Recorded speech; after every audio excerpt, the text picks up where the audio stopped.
Sarah Stern est une artiste peintre ukrainienne née à Gradichsk le 14 novembre 1885. À 5 ans à peine, la petite fille est confiée par ses parents de conditions modestes à un oncle fortuné vivant à Saint-Pétersbourg qui n'a pas d'enfant. Sarah devient sognataire et grandit dès lors dans un milieu aisé où elle apprend le français et l'allemand et découvre l'art. Elle s'installe à Paris en 1905 où les courants fauvistes et post-impressionnistes inspirent ses premières peintures, dont Philomène.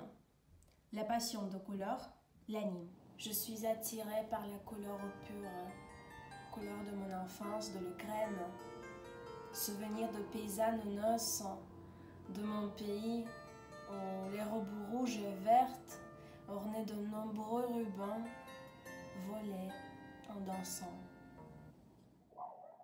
Son premier mariage avec Wilhelm Hunde en 1909 lui permet d'intégrer les cercles littéraires et artistiques influents, où elle rencontre son vrai amour, Robert Delaunay, et l'épouse en 1909.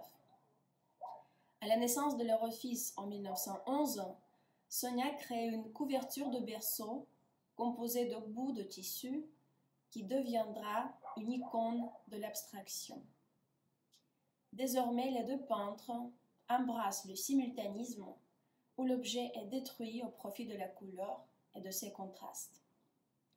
Apollinaire a nommé orphisme leur recherche picturale. Il faut aller voir à Bully.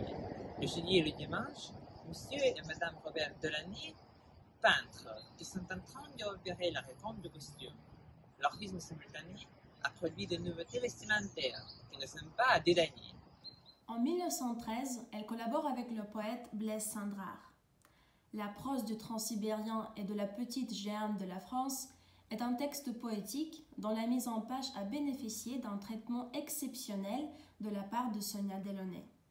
À la fois livre et tableau, cette œuvre se déroule le long d'une feuille de 2 mètres de long, pliée en accordéon, sur laquelle les vers du poète s'enchaînent avec les contrastes simultanés qui les illustrent.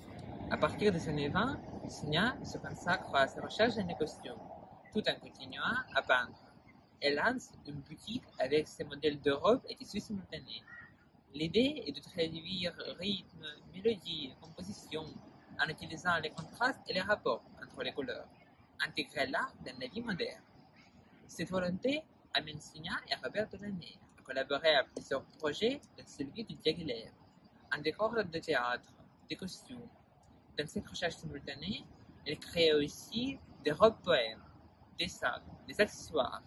Pour Sonia Delaunay, l'art fait partie de la vie et se trouve totalement dégagée de la vision directe de la nature.